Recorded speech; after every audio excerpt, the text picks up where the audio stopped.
नमस्कार साथियों, स्वागत है आप सभी का आपकी अपनी पाठशाला पर। मैं हूं अंकित अवस्थी। आप हैं मेरे साथ में भारत के साथ घटी एक और घटना का जिक्र करने के लिए। इस समय डोनाल्ड ट्रंप भारत के साथ पता नहीं कभी खुशी कभी गम किरदार में चल रहे हैं। हाल ही में प्रधानमंत्री नरेंद्र मोदी को सबसे पहले बर्थडे विश करके भारत के साथ सुधारते हुए अपने रिश्तों के बारे में बताया था। कहा था कि मेरी प्रधानमंत्री से बात हुई है, मेरे बढ़िया अच्छे मित्र हैं, सब कुछ ठीक था। लेकिन इसी बीच में इन्होंने कुछ ऐसा कर दिया जिसका असर संभवतः भारत पर ही सबसे ज्यादा पड़ सकता है। क्या कर दिया? आपको कुछ दिन पहले तो ये याद होगा कि रूस से तेल खरीदने के नाम पर इन्होंने हमारे साथ जो सैंक्शन गेम खेला, उससे हमारे ऊपर प्रभाव पड़ा। अमेरिका के साथ एक्सपोर्ट हमारा प्रभावित हुआ। अब इसके बाद इन्होंने दूसरा खेल खेल दिया है, और वो क्या?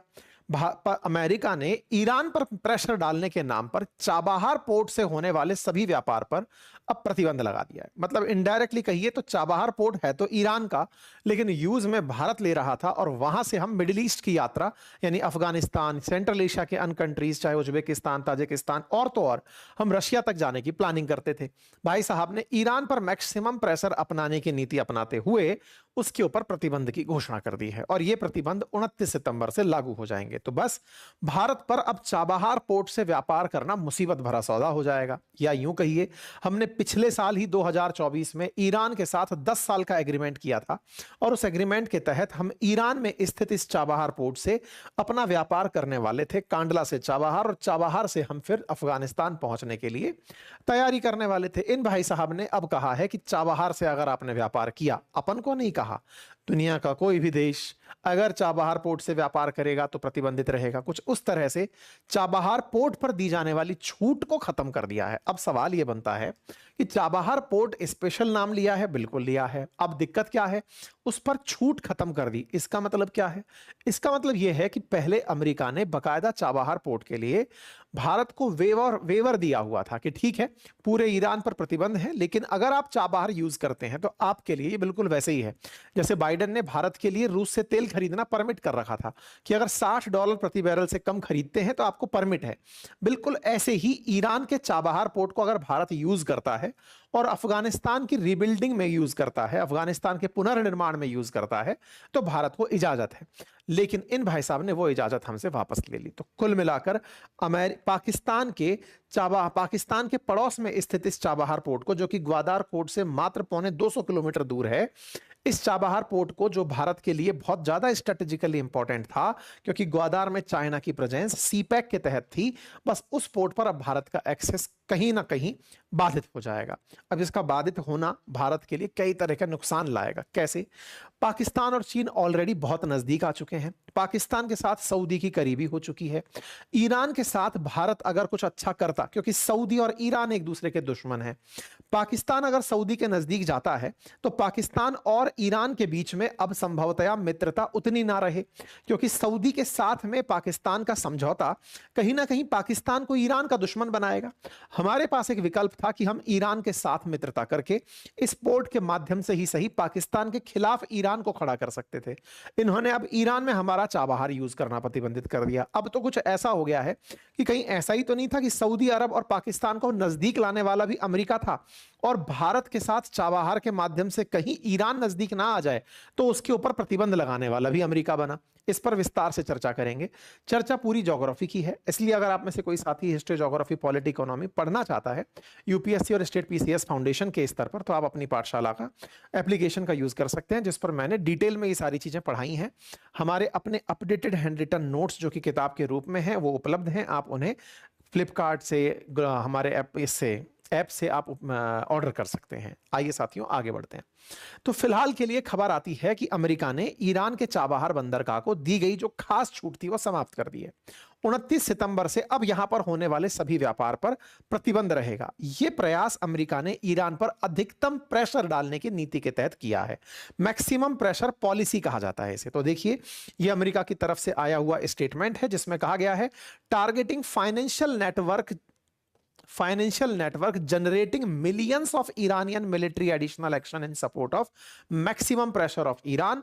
इसमें इन्होंने यह कहते हुए कहा कि हमने along with several individual entities based in Hong Kong, UAE, financial वो सभी नेटवर्क जो कि ईरान के माध्यम से ईरान के अंदर रेवोल्यूशनरी गार्ड्स वगैरह को मदद पहुंचाते थे, हम उन्हें अब बैन करने जा रहे हैं। इस पे इन्होंने कहा कि मैक्सिमम प्रेशर पॉलिसी को अपनाते हुए सेक्रेटरी ऑफ स्टेट के द्वारा जो सैंक्शंस पर एक्सेप्शन दिया हुआ था, यानी कि जो सैंक्शंस प्रतिबंधों पर जो अपवाद स्वरूप छूट दी हुई थी, जो कि हमने 2018 से दे रखी थी इफ्का एक्ट के तहत, यानी Iran freedom and counter proliferation act for Afghanistan reconstruction assistant and economic development, उसको हमने अब सितंबर 29 से लागू कर दिया है, अर्थात अब छूट नहीं रहेगी। इसकी वजह से जो होगा वो ये कि जो भी व्यक्ति, पर्सन या संस्था चाबहार पोर्ट के साथ में जुड़ी हुई रहेगी, उस पर इफ्का के तहत उसके ऊपर सैंक्शंस लगाए जा सकते हैं। मतलब एक तरीके से अमेरिका ने ईरान पर प्रतिबंध लगाने के नाम पर चाबहार पोर्ट को हाईलाइट कर दिया है। एक तरीके से यह समझिए कि ये जो इफ्का एक्ट का एग्जम्पशन था ना, वो अब खत्म कर दिया गया है। चाबहार पोर्ट के बारे में थोड़ा बता देते हैं, इसका महत्व बता देते हैं कि ये कितना अफगानिस्तान के लिए जरूरी था, कितना भारत के लिए जरूरी था, और भारत के लिए स्ट्रेटेजिकली कितना इंपॉर्टेंट था, और अब इस तरह की जो गतिविधि है ये हमारे लिए कैसे नुकसानदायक हो सकती है।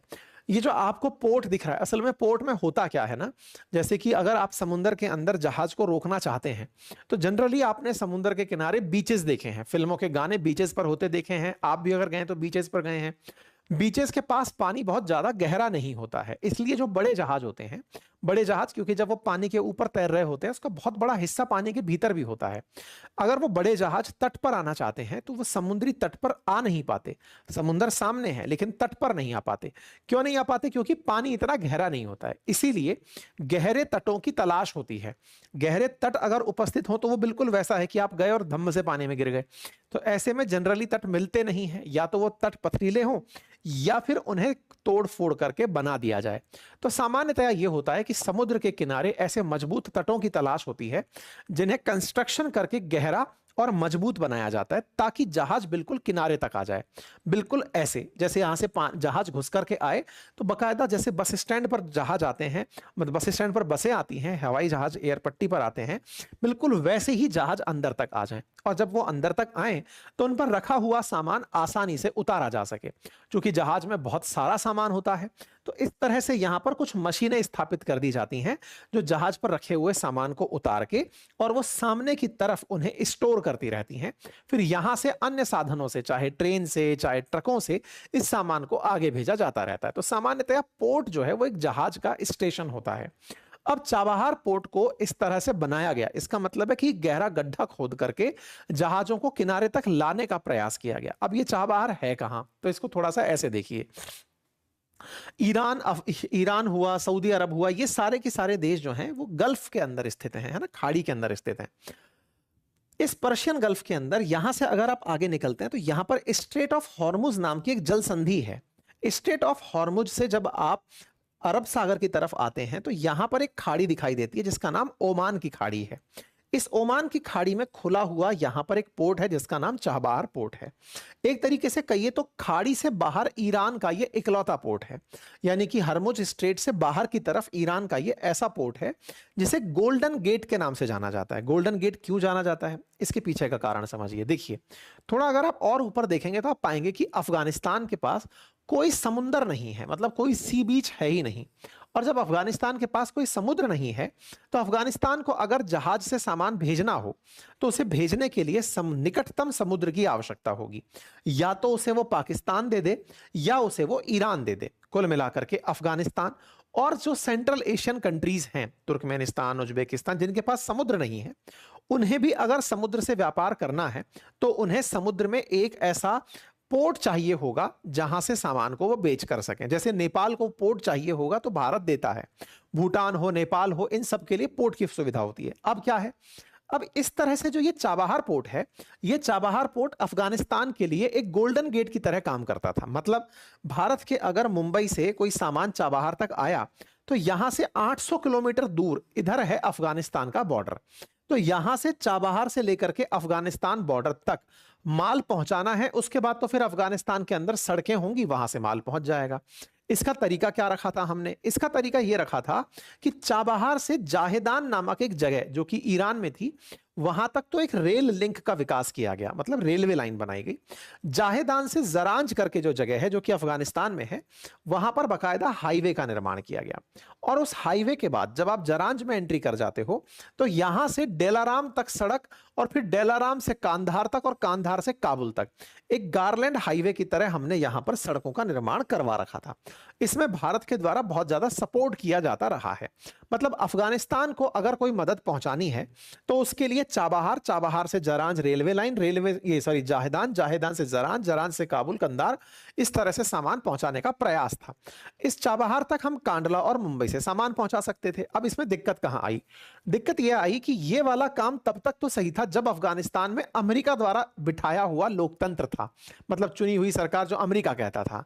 लेकिन जब से यहां तालिबान आया, अमेरिका की तो बेइज्जती उसी से हुई कि अमेरिका यहां 20 साल में भी तालिबान को ना खत्म कर पाया और तालिबान के साथ साथ ना यहां पे चुनाव करवा पाया ढंग से।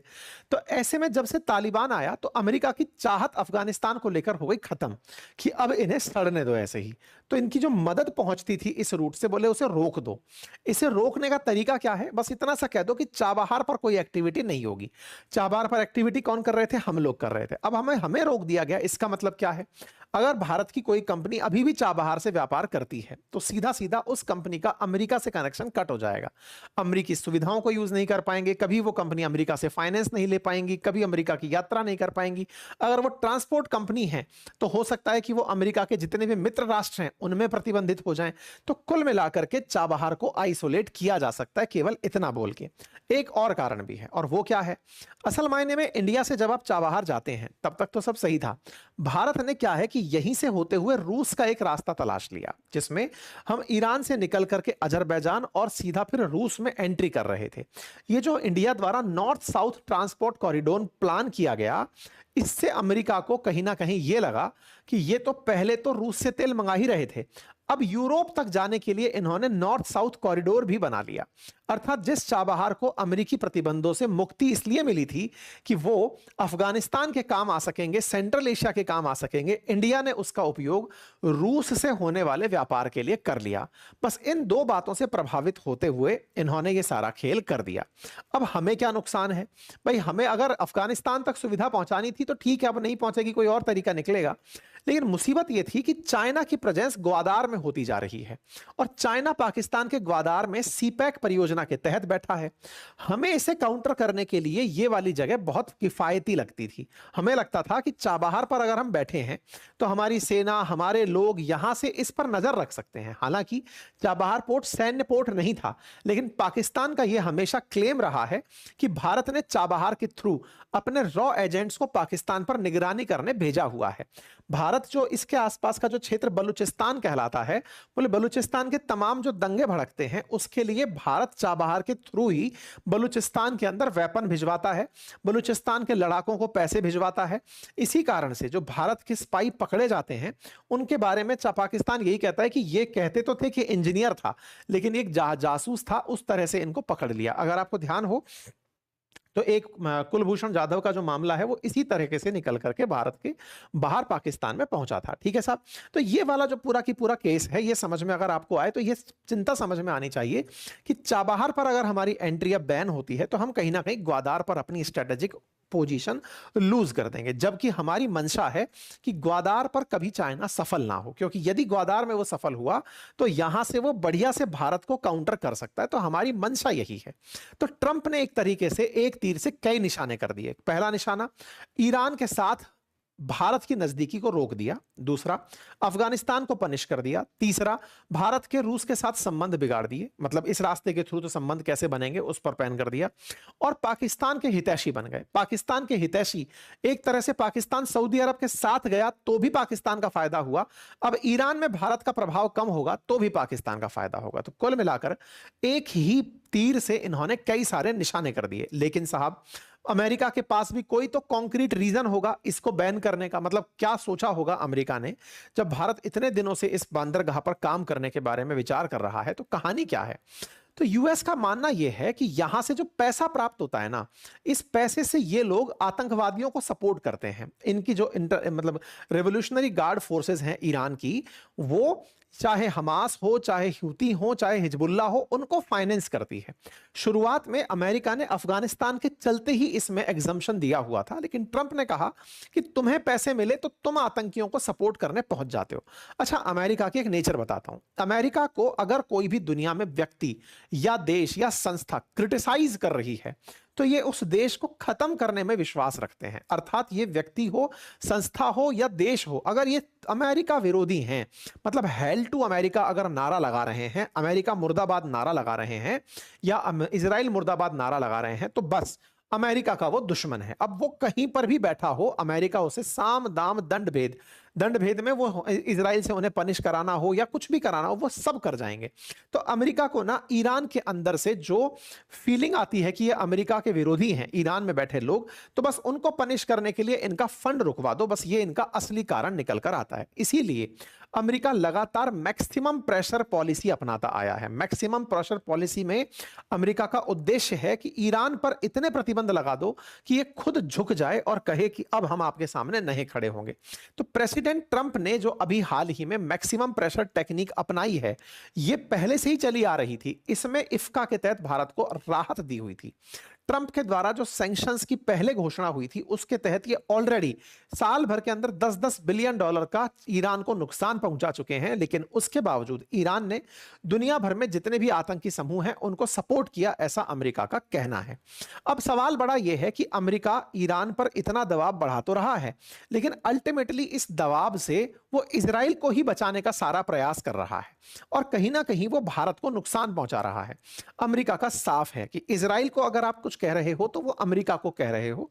इसीलिए अमेरिका ईरान के ऊपर, इजराइल के ऊपर जब हमले हुए हमास के थ्रू, तो ईरान से बदला लेने के लिए अमेरिका खुद चला आया था। आपको याद होगा, अमेरिका ने खुद इजराइल ईरान कॉन्फ्लिक्ट के बाद ईरान पर गोले डाले थे। मतलब कुल मिलाकर के अमेरिका ईरान को टेबल पर लाने के लिए कि तुम न्यूक्लियर बम मत बनाओ, इजराइल से दुश्मनी मत रखो, इजराइल पर गोले मत बरसाओ, अगर तुम ऐसा करोगे तो मैं तुम्हारे साथ लड़ जाऊंगा।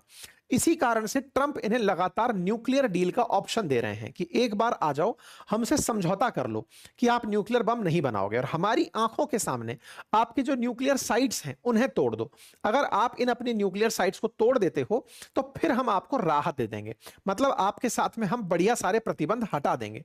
लेकिन ईरान यह मानता है कि जिस दिन उसके पास न्यूक्लियर बम बन गया, उस दिन ना तो उस पर इजराइल कभी हमला कर पाएगा और ना कभी अमेरिका हमला कर पाएगा। बस इस तरह से दोनों देशों के बीच की जो टसल है उसका कहीं ना कहीं भारत को नुकसान होता हुआ फिलहाल तो दिखाई दे रहा है। अब सवाल बड़ा यह बनता है कि साहब ये जो घटना घटी, इससे भारत के ऊपर क्या असर हो सकता है, क्योंकि अल्टीमेटली भारत से ही तो सारा की सारा व्यापार सेंट्रल एशिया की तरफ यहां जाने वाला था।